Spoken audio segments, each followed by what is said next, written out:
welcome back, everyone, after lunch. Hope you had enjoyable lunch and some time for some good conversations, debating some of the things we heard about this morning and in the previous panel.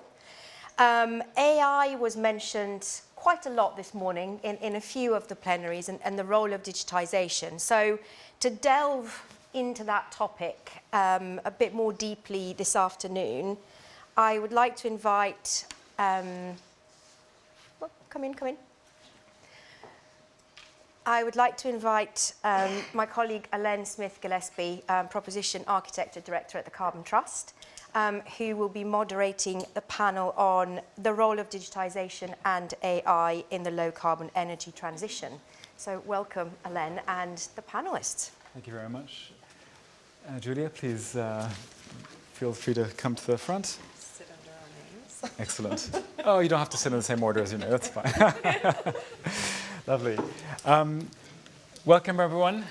It's great to be here. We've got a full room. It's a really key topic, and I think there's probably no more exciting time to be talking about the intersection of AI, digitization, and the energy transition as today. As we know, we need to massively accelerate the move towards net zero, and AI, digital technology, can be an incredible enabler to that, but also there are some challenges as well. And to explore this space today, we have a fantastic panel with Lucy Yu, who is the CEO of the Center for Net Zero, a research and innovation arm of Octopus Energy.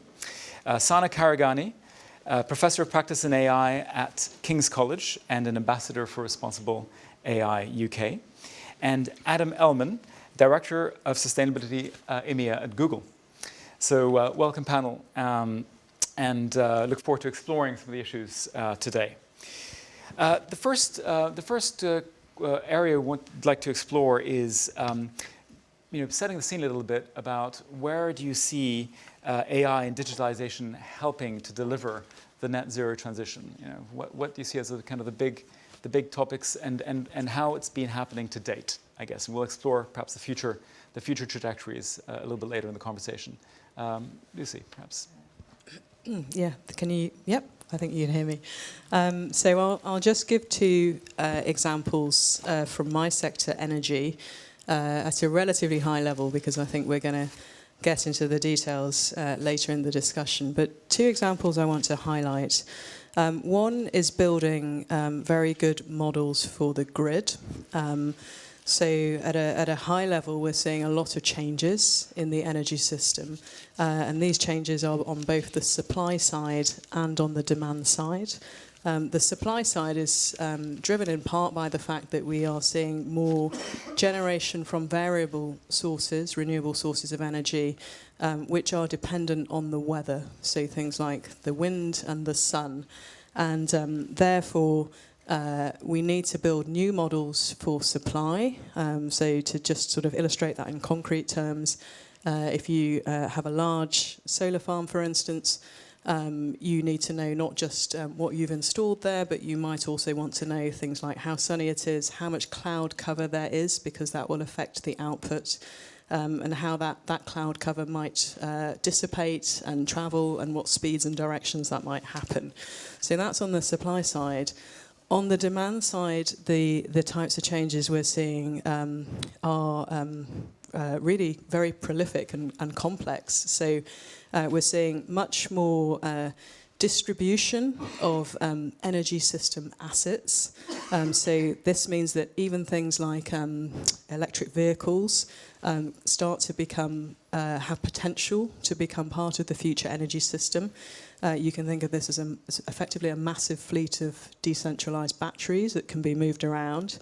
And we're also seeing potentially just new behaviors which haven't necessarily been prevalent in the old energy system. So these are things like the possibility of more use of bidirectional flows of power. So for instance, instead of just charging your electric vehicle and storing energy in the battery, you might also be able to provide power back to the grid or back to a local building. So a lot more complexity. So one of the things we can use AI for is to build very good models of the supply side and the demand side, so that we can really run effectively a very smart grid, a well-optimized grid in the future. And when I say smart grid, what I mean by that is use of data and digital, but also a grid in which we're not just seeing supply follow demand, as we have seen with a fossil fuel-based system, but we can also start to think about how demand can follow supply. So that's one use. The second use, very quickly, is just to say we can use AI to enhance data for a variety of end use applications, but perhaps also to provide data when it might not otherwise be available. One of the examples here might be energy demand data. So understanding energy demand and future energy demand is one of the main activities of Centre for Net Zero. We are using AI to produce synthetic data. So we're generating data which has very realistic attributes. So it looks like real-world data, but it isn't. And that means that it doesn't have the privacy considerations that real-world data might have. And we can share it, so we can enhance and increase the body of data available to researchers globally who might be working on a very wide variety of different end applications. Fantastic. I think you're really opening the world of possibilities here we're going to be exploring today. It's incredible space. Sana, from your perspective, you were at the center of government in the AI, in previous AI role there. How do you see AI contributing currently towards our net zero trajectory, and perhaps going to set the scene a bit for some of the issues that we're involved here? Thank you, Ellen, and a pleasure to be here with you. I think it's great, and it makes me feel very warm and fuzzy to have so many people sitting in the room thinking about these problems which are going to affect all of us. So I'm glad this is happening, and I'm glad that you're all here, and thank you for having me. So I think Lucy's given some really good examples of some of the areas that AI can be used. I mean, more broadly, I think this is around kind of productivity increases, efficiency increases, optimization. This is better battery technology, working to create new and different materials, et cetera, et cetera. So we've got one side of the coin, which is, AI can really help us optimize a lot of the ways that we use energy and the things that we do today. On the other side is that we have to balance this understanding that, yes, AI can help us kind of move along this curve. We also have to think about the fact that AI technologies themselves use a lot of energy, and they use a lot of natural resources. And we haven't really been thinking about that very much or deeply. We've kind of just been foot down, going as fast as we can, trying to throw a bunch of solutions out there. So I think we have to remember that there has to be a balance there. But I think that the really interesting bit, and I'd like to get into a little bit more, is some of the research that's being done in some of these areas, which are actually quite exciting, and something we can spend more time and resource on. Thanks, Anna. You're mentioning some of the key questions we'll be exploring shortly. Adam, you're at Google, and the tech industry obviously is at the center of all this, and I think no week or day goes by with some interesting news happening. What are your perspectives in terms of the Google and tech's position in this kind of energy transition? Yeah, thanks, Alan. I mean, probably no surprise, we're very excited about the role of AI. I mean, Google's been an AI-first company since 2016, so whilst there's been significant advancements and a lot of interest over the last couple of years, this is not new to Google. I think at a macro level, we see significant opportunity in terms of increasing standards of living, productivity has just been mentioned, competitiveness. Some research that we funded last year sort of identified, if you just look at Europe, an annual 1.4% improvement in productivity opportunity and an 8% GDP opportunity over the next 10 years or so. So there's a significant opportunity there, but specifically when it comes to sort of climate and net zero, and we worked with Boston Consulting just before COP28, which looked at what is the opportunity for AI in the net zero transition. And the sort of headline is that if you just scale up existing solutions, so not the breakthroughs we might get tomorrow, next week, next year, there's an opportunity to reduce global greenhouse gas emissions by up to 10% by 2030. So there's a huge opportunity, and that's before we even start looking at things like the role of climate adaptation, core sort of scientific research, those sorts of things. And there are three main areas we see: one around information, one around optimization, and one around prediction.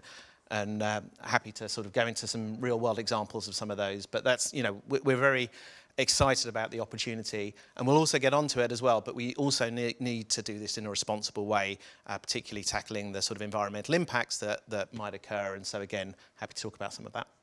Thanks, Adam. Yeah, you mentioned something very important, which is that sort of need for speed and certainly making the most of what we have today already, things that are ready to go. And if AI can help us actually do that better, that opens a lot of possibilities. Lucy, you mentioned a few things that your organization is doing. Could you go in a little bit more detail on some of the applications, tools that are being used today and where these could go? Yep, so I can talk about two from my organisation. They lead quite nicely from Adam's comments. So one of the things we are building and that is openly available is a model that we've built called Faraday, and this is a prediction model. So this is a model in which you can input certain parameters, and it will generate a prediction for energy demand. So it will generate synthetic energy load profiles. So this is based on establishing a population, a hypothetical population of different types of properties, different types of technologies, different weather conditions, and so on.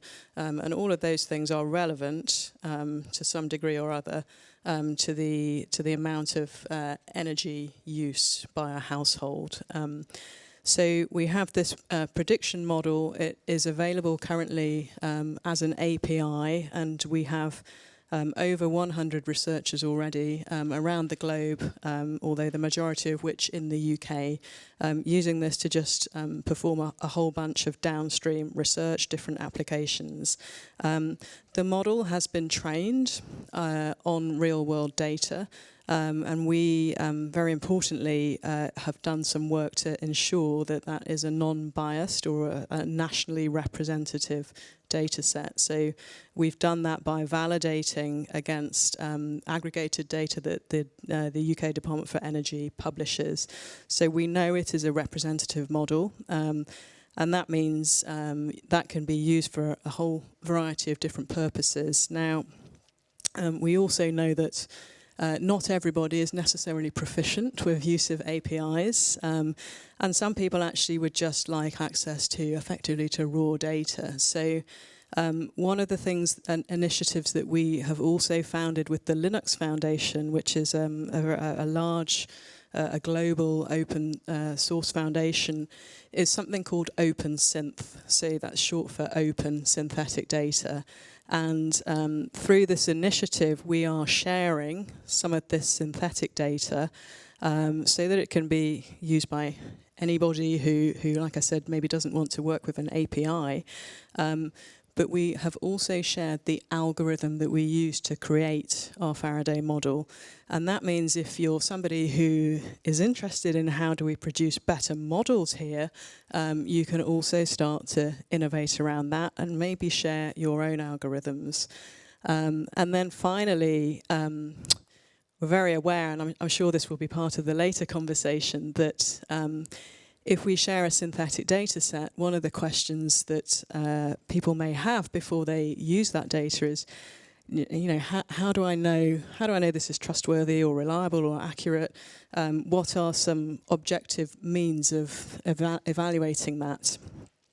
So we convened a brain trust with academics from the universities of Oxford, MIT and Georgia Tech, and also, as part of this community initiative, we have published a technical paper on how we might start to go about creating a framework to define what good looks like for synthetic data in the energy sector. And ultimately, what we would really love is to start an industry conversation that could eventually lead to having some global standards in this space. And I should say this has been partly inspired by in a previous life I spent about 5 years working in the autonomous vehicle space, half of which as a regulator in government, and the other half in industry.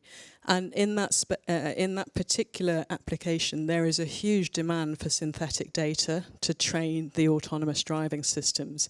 Because even though real-world data might well be available, it is just not available in the volumes that are needed to provide the training to these systems. So even when real-world data is available, there are sometimes demands or applications that are requiring a volume of data which is much greater. And one of the solutions to that could be synthetic data. But if you're going to use synthetic data, you need to know that it's good quality synthetic data. Fascinating. Sana, what in your space, what interesting applications, uses are you seeing? Yeah, so as I was saying before, I think we have some incredible research that's happening across this space. So I am one of the leaders of the Responsible AI UK program, which is a £35 million government grant to kind of seed and bring together responsible AI across the UK and globally. So we fund in the kind of cracks that have appeared in responsible AI. So everything end to end. And we spent a lot of time thinking about the word responsibility and our vision, our mission, and things like that. And the reason we say responsible AI and not AI governance or ethics or whatever is because everybody has to opt in to responsibility. It's kind of like, oh, it's not your job, it's not that person's job, it's all of us. We all need to be part of this.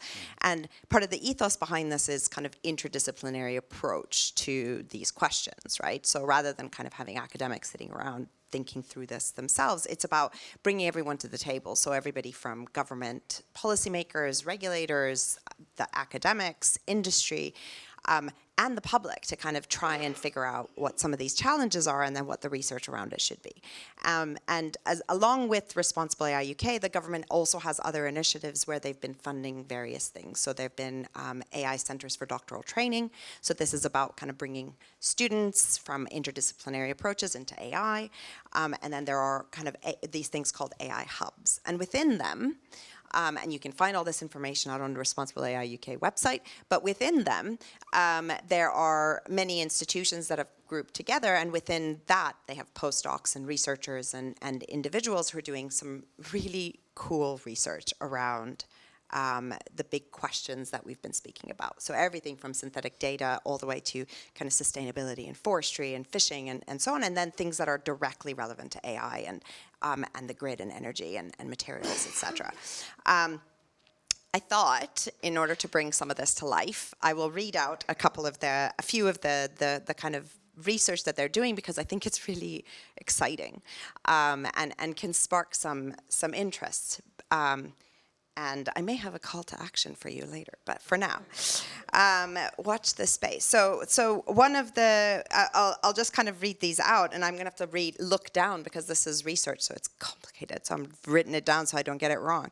But so there are people who are looking at deep natural mathematics to optimize multivariate machine learning algorithms. So what does that mean? So we've got as we get more and more complex with AI, you use more and more variables. And then in order to retrain these things, we're using a lot of energy and a lot of natural resources. So if we can optimize the retraining of algorithms to make them better, then we are drawing less on energy to do this. This is important as we start to use more and more AI to help some of the things we've been talking about. We've talked about there's a piece of research around how machine learning techniques can be used to predict and help rapidly decarbonize UK energy infrastructure, especially in building management systems. So BMS. This has been done. Lots of people have been looking at this, but now they're looking at multi-agent BMS. So when you've got lots of different building management systems that need to hook together, and then putting in the extra factor of humans needing to feel comfortable inside a room, right? It's too hot, it's too cold, what's going on? I need the lights on, I need the lights off. There's a big social element to that makes this realistic, which this is trying to bring into that.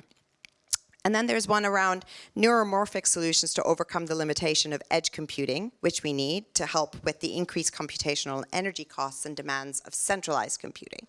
So neuromorphic computing, Google's been doing some really cool stuff with this. It basically means how do we mimic the brain when we start to create AI applications? So not like, the word is gone now, but anyway, neuromorphic computing adds memory, basically, to an AI algorithm. So how do we put all these things together in order to make edge computing better and more and easier? And then we have one around using AI to improve energy performance certificates to reduce CO2 emissions. And some really interesting stuff that's being done across these things, which hopefully get, you know, some fingers tingling. Yeah, that's amazing. I think obviously the space is exploding, and I suspect the call to action will be about collaboration and about the opportunities to maybe engage with all these innovators out there. But we'll come to that a little bit later. Adam, Google is at the center of so many different industries and so many different things, and in itself has been playing in the energy sector as well. But give us a taste, I guess, of the applications and uses and things that you've been doing that I guess can whet our appetite and see what the possibilities are. Yeah, absolutely. This is the question I hate because it's like choose your favorite children. And it's like, but I think, and I sort of go back to my point earlier. My big fear, we have a climate crisis. I don't need to tell this audience this. My big fear is in the AI space. Everyone thinks that we're going to get these breakthrough solutions, and we will. But there are so many solutions that can be deployed and scaled today. I mentioned information optimization and prediction earlier. I'll just give you one from each. So information, we've been using AI in Google Maps for many years. In 2021, and then sort of deploying it around the world, we launched a solution called fuel efficient routing. Takes many data sets, and in real time, when you ask for a driving route, we will surface up the most fuel efficient route if it's not already the fastest. So you might see a little green leaf, and it might say this route's 3 minutes slower, but will save you 15% in fuel. So since launching that, that's helped users avoid 2.9 million metric tons of emissions. It's the same as taking 650,000 fuel-based cars off the road every single year. So it's a way of giving information to help that, that decision making in real time. In terms of optimization, one of the areas we've been focused on is the aviation sector. So flying may not be the most sustainable form of travel, but sometimes it is necessary. Now, what's really interesting, and I didn't know this, is over a third, so 35% of the emissions from flying come from contrails. So those thin little white clouds you sometimes see behind planes, they don't always occur.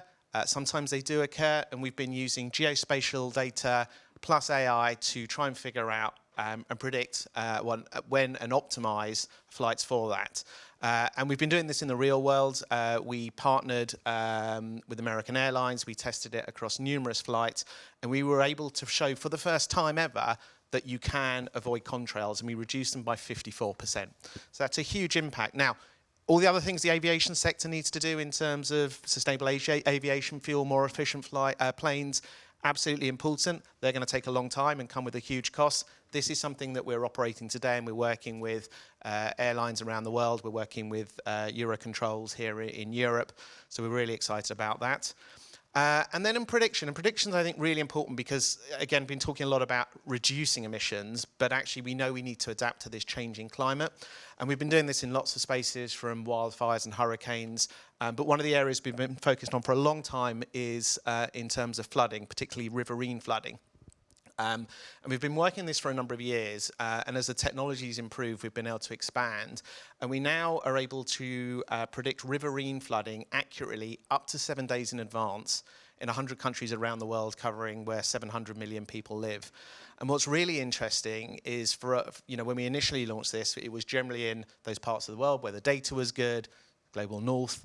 But the data is so good now, and the models are so good now, we've been able to deploy it in parts of the world where the data is just very scarce, often those parts of the world who are most impacted by climate change. So we're really excited about that. And again, I could give numerous sort of energy-specific examples, but maybe just touch on briefly, because Lucy sort of mentioned where weather comes into all of this. And again, Google and Google DeepMind's been doing a lot of work. And if you've heard of GraphCast and GenCast, these are now the sort of most advanced weather predicting models.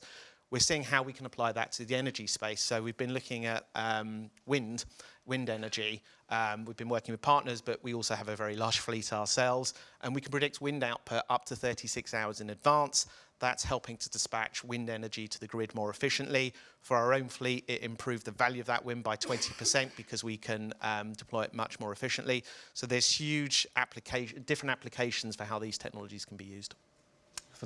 I had just quickly on some of the stuff Google's doing. So the contrails research has been going on for a while, and it is amazing. So do go look that up. And recently on the weather stuff, Google's made the algorithms open and available as well. So there's some really interesting, just to your point of existing things, and you mentioned open source as well, solutions that can go and start working today, right? We don't have to wait for the new stuff.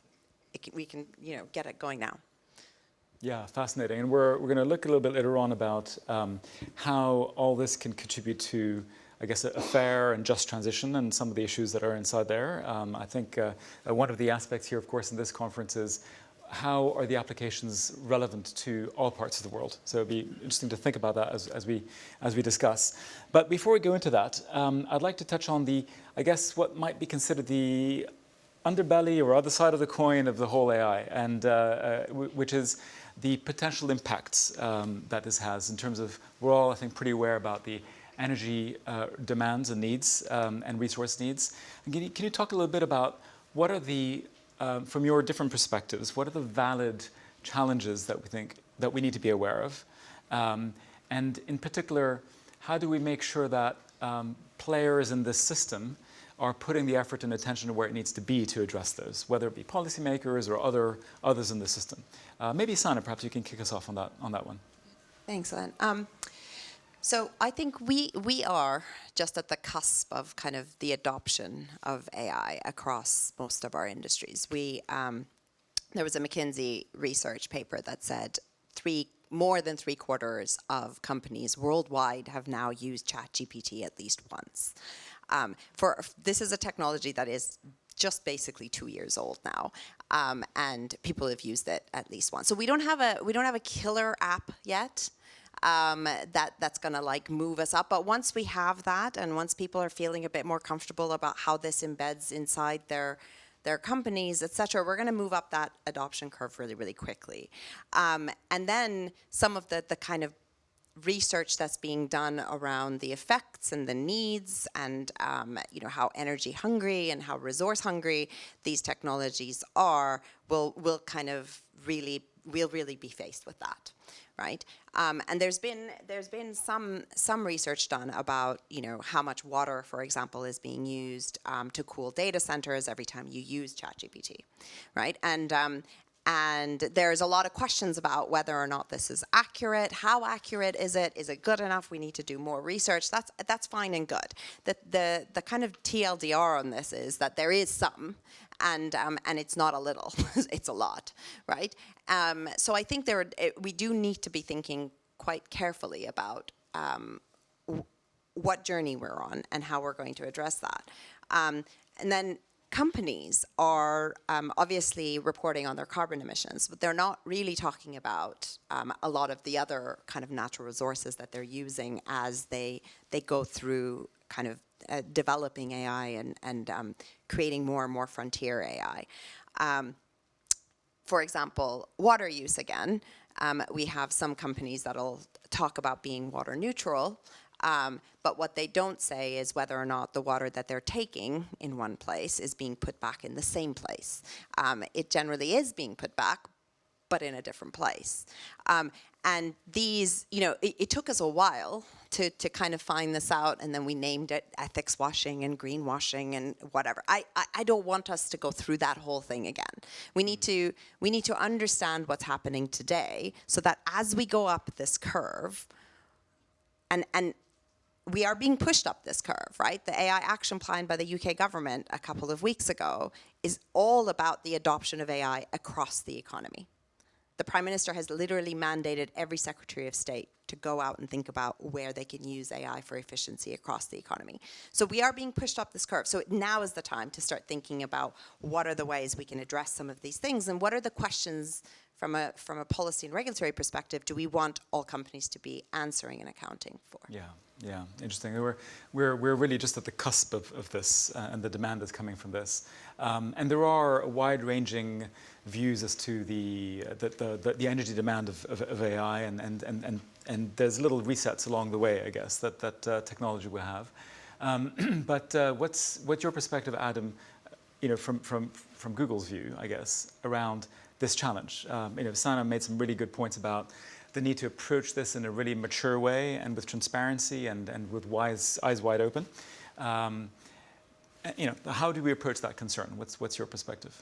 Yeah, no, absolutely. I mean, I think I'd echo everything that's been said. I mean, Google's been very public in terms of the need for, AI to be regulated. I'm the sustainability guy, so I focus on an aspect of that. And, the sustainability of AI and Google's operation has been a focus for the company for sort of 2 decades. I mean, I think hyperscalers generally have been very good. And if you look at, the growth of data and the internet versus the growth of energy, the energy use has been almost flat up until recently versus the growth of data and technology. And it's something we continue to focus on. I do think it's worth putting some of this in perspective, though. And I all the points you've made around water and other resources, I happily talk about. I'm going to focus on sort of energy and emissions, though. So IEA have probably got the best data in this. And 2022 was their last data. So their data says that global data center use accounts for about 1 to 1.3% of energy use. So not insignificant, but not as big as you might think if you read some of the headlines. And emissions, by the way, are about 0.3% because the largest buyers of clean energy are us and the other big hyperscalers. And their research up to 2030 says, yes, this is going to grow. They don't know exactly how much it's going to grow, but actually it's still going to be a relatively small proportion of overall energy use versus other sectors. But it's something we focus on and have for many years. We have 3 key aspects we look at. First is the efficiency of our infrastructure. So to put this in perspective, a Google data center today has almost 4 times as much compute power for the same amount of electricity as 5 years ago. So again, I go back to we're very good at driving efficiency. We're very focused on the models. We've got tried and tested practices that are proven and shown to reduce energy use by 100 times and emissions by 1,000 times, and we continue to refine those. And we're very focused on net zero more broadly in the clean energy transition. We've already been matching our electricity use for many years with clean energy, 100%, but we're going further. We have a standard we call 24/7 carbon-free energy, which means we want to source all of our energy locally, matched on an hourly basis. And we're making good progress. Last reported 64% of our energy use met that standard. 10 of our grids globally, in fact 6 in Europe, are at 90 or above. So more to do, but we're very focused on it. And in terms of transparency and analysis, a lot more to be done. We actually are launching today the first ever LCA hardware analysis looking at tensor processing units. So these processors really responsible for a lot of the AI. So it uses international standards, it uses real world data, and basically looks at we've looked at our processors over the last 4 years. And what the data shows is that there's been a 3 times improvement in the compute carbon intensity over that period. So this is just looking at the hardware. A lot more to be done in terms of the models, which will add greater efficiency. But again, we really want to bring more transparency and more standardization to the industry because there's a lot more to be done here. Yeah, thanks, Adam. Lucy, do you have any perspectives on this from your standpoint? Yeah, I mean, just maybe picking up on some of the points around data centers. I think the previous energy secretary in the US, Jennifer Granholm, she had a nice phrase she used to use, BYOP, so bring your own power, and the kind of the concept of that was that large new energy intensive developments such as data centers should always have a plan to bring their own power. So they shouldn't be competing or using large developments that might otherwise be used to generate power for houses or communities or other end users. I think we are seeing that. We are seeing large developers come forward, and they're coming forward not just with the plan for the development itself, but also the power. And I think just more a move towards having a more holistic strategy between energy and AI, and those two, and the infrastructure needed for both, is very important in the long term. We're very pleased to see that the UK government is going to establish an AI Energy Council, similarly to some of the structure that exists in the US. So I think that's one thing. I would also say I think there's a role for regulators to really step up here as well. There was an example in November last year, again from the US, of Amazon had a data center co-located with a nuclear facility in Pennsylvania, and the regulator actually rejected an application for an interconnector adjustment. And the reason they did that is because they thought it would have a detrimental effect on consumer bills and a detrimental effect on grid reliability. So I think it is important for developments that are being brought forward for the regulator to look at them in the round, to look at the potential impact on the system, and also to think about the potential impact on consumers. But I would say, I think generally, I actually think the moves by hyperscalers have actually potentially in the short term are going to be very useful for this space, because I think they've had the effect of just accelerating attention in this area and getting people to think more seriously, because in a lot of cases actually it's not necessarily that there's no generation there, it's actually things like regulation and permitting and those sorts of things that are maybe the kind of nearer term barriers. So very interesting to see just before we came into this session some comments around potentially the government looking at what can be done around small modular nuclear. So if you want to establish a nuclear facility in the UK at the moment, there are the government designates the permissible locations. There are only 8 of them. So if you want to build if you're interested maybe in building a small modular nuclear reactor somewhere else, currently you can't do that, but that potentially might be one of the things that's looked at in the future. And I should say as well, sometimes people ask me, why does the grid need to be considered? Couldn't some of these very wealthy large tech companies just build their own facility and connect directly to it? I mean, now in theory they could do, but in practice that would introduce a lot of responsibilities that are normally performed by the system operator, which are non-trivial. So that would include things like lots of things related to grid reliability and frequency balancing. And of course, if it was independent of the main grid, there would be no backup. So there would be no option if that power was lost for any reason. So the other thing I'd just say, building on the previous conversations, is I think we also have to be careful. I share concerns about the energy demands of some of these algorithms and things, but we must remember that some of them actually may have the potential to have real impact in other sectors. I was at an event a while ago with the chief exec of GSK, and he talked about how emissions from one of their asthma inhalers represent 45% of their global emissions. And similarly, I've seen statistics saying that asthma inhalers are 3% of NHS emissions. I think that was from 2023. And that is all down to the propellant used in the inhaler. So, this is an example of if you could use an AI-based algorithm to explore different possible materials, and to do that extremely quickly without having to go away and actually synthesize them in the lab, which could take months in some cases and be extremely expensive, you actually might be able to generate significant emissions reductions in other applications. Adam, yes? Or son? No, just coming in briefly, because I think, a lot, I think there's a lot that needs to happen in terms of grid modernisation, in terms of permitting, connectivity and what have you. But I think Lucy just touched on the need also for the sort of new technologies as well. You know, wind, solar, fantastic. We will continue to invest in them. But there are other solutions out there, and where we need, you know, firm dispatchable energy, things like SMRs. We've done a very big deal in the US. We're excited about that. We've been investing heavily in advanced geothermal, battery storage. But also, again, AI can help heavily with demand side management. So we have a AI solution that effectively looks at two things. What are the compute jobs we need to run a day ahead, and what clean energy is going to exist around the world for the day ahead, and we will shift jobs around to where that clean energy is most available. So we're going to need a whole fleet of solutions. But again, you know, to Lucy's point, this is for data sets, but actually this is for industry and, you know, everyone at large, where there is going to be a demand for energy demand for electricity as we try and electrify everything as part of the clean transition.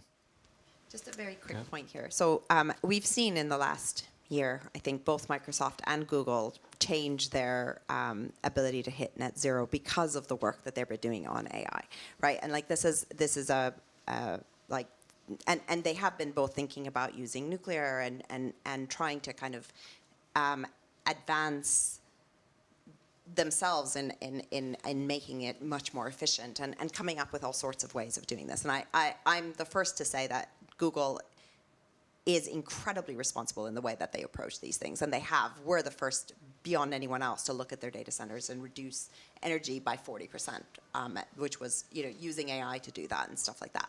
But still, because of the frontier AI and how hungry they are for energy, both Microsoft and Google are not going to meet their emissions at the current rate. But they are also the richest labs we have, right? They are richer than some individual countries now. And they're innovating because this is an area which is going to be the future for healthcare and for all sorts of things. And it will affect globally the emissions. Rather than just looking at this from one perspective, we can remove emissions in somewhere else by introducing these innovations.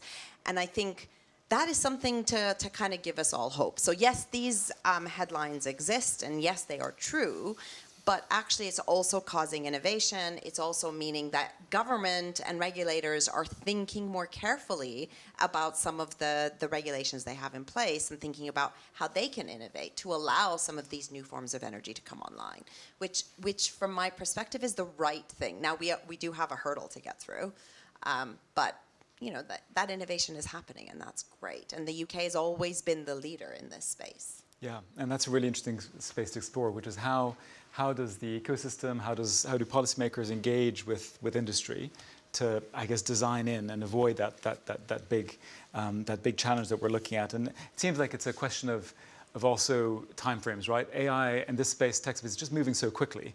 But I guess the hope is we're gonna get back in step in terms of producing the solutions to address those issues.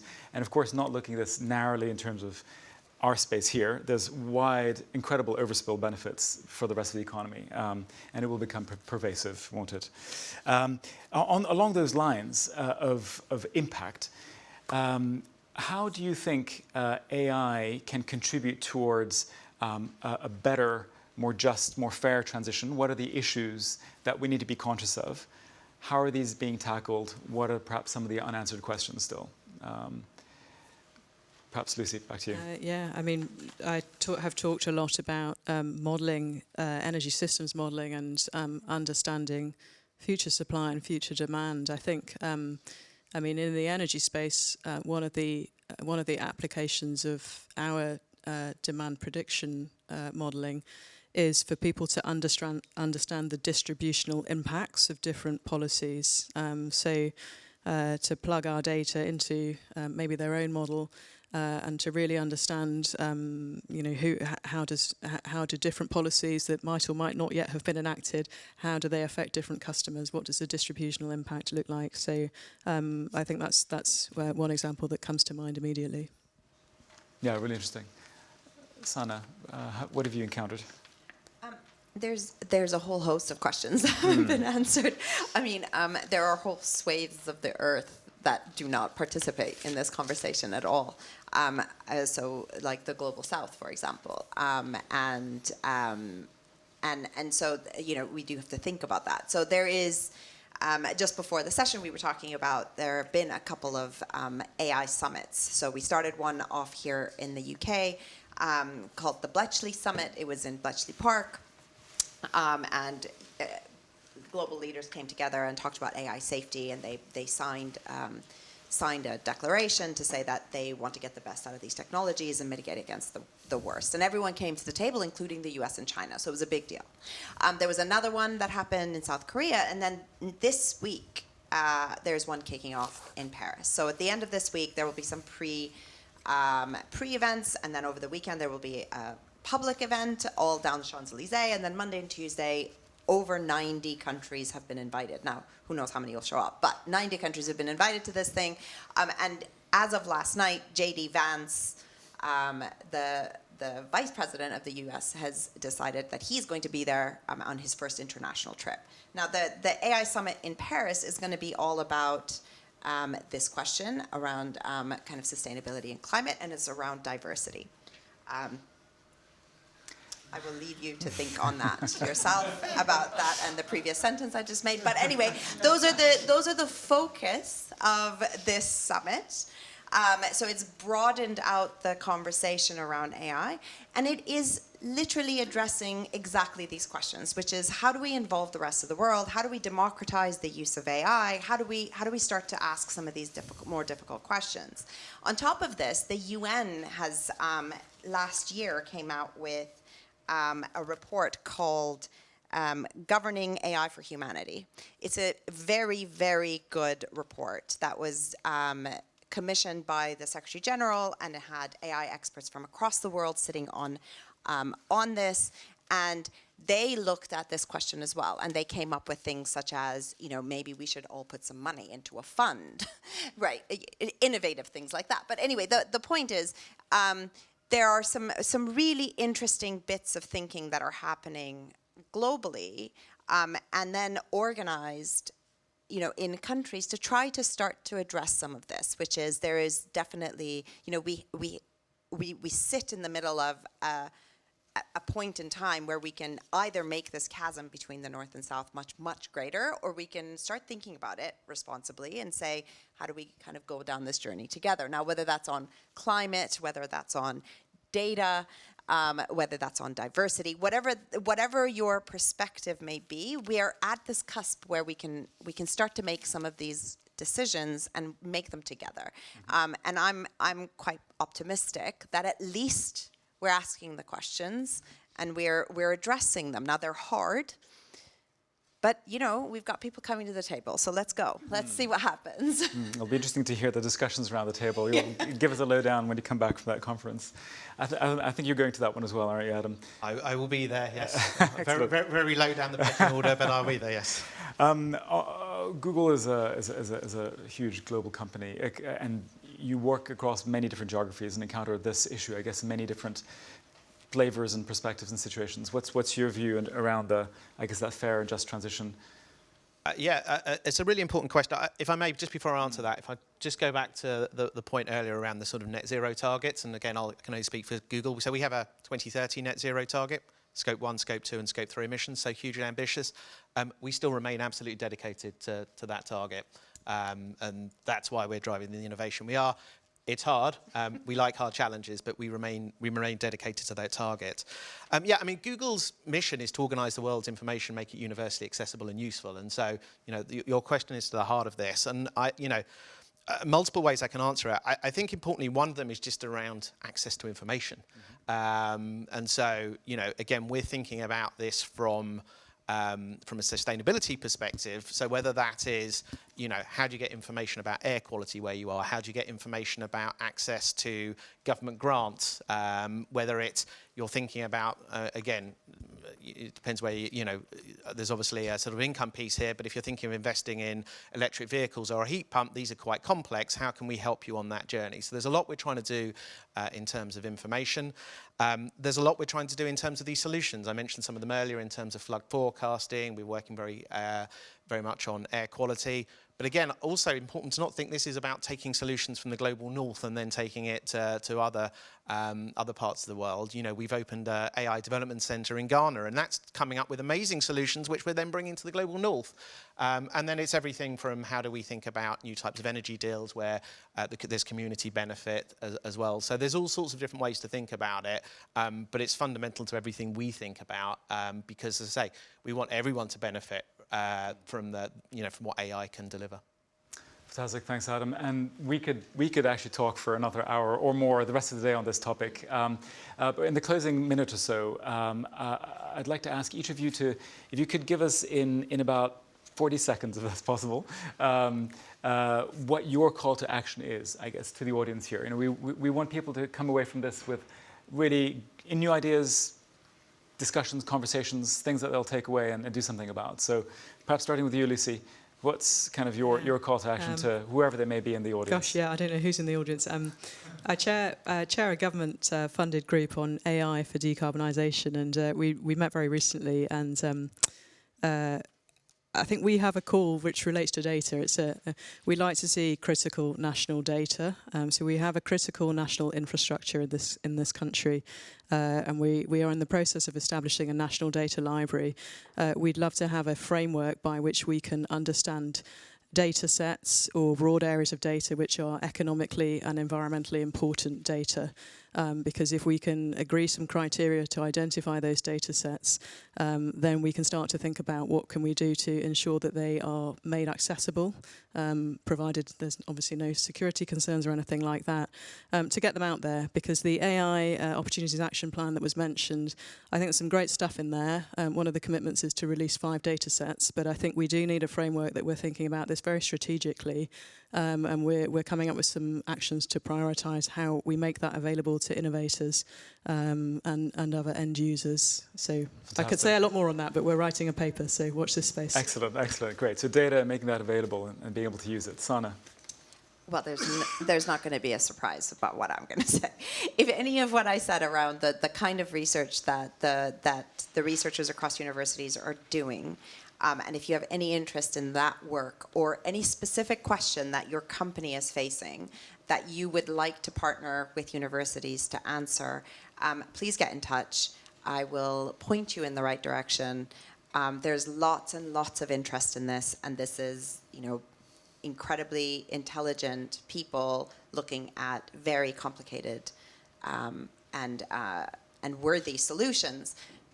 But those solutions need to be to real challenges. So if you've got real challenges and you want to face them in a different direction, please come to me. And it's through this collaboration that we're going to actually get to a place where we'll see real efforts with real results. So Responsible AI, that's the organization to look out for. Yeah, or just come Find to you me online. directly. Excellent. If you can't find Sana online, you should be able to come to us. We'll direct you. Adam, finally, last word. Can I have 10 minutes? No, look, I think, as I say, I'm hugely excited about the opportunity for AI here. It is not a silver bullet in the energy transition or the net zero journey, but I think it plays a fundamental role. So I would say if you're not using AI, if you're not thinking about it as part of your journey, go and start exploring, whether it's with Google or anyone else. I think, there's such an opportunity to leapfrog here. We're absolutely, us and other hyperscalers and other businesses and policymakers need to make sure this is being done responsibly, but do go and figure out where you can harness that opportunity because we all need to move faster. Thank you very much. This has been a really, really informative discussion. It remains to me to thank panelists, Adam, Sana, Lucy. Thank you very much. Great.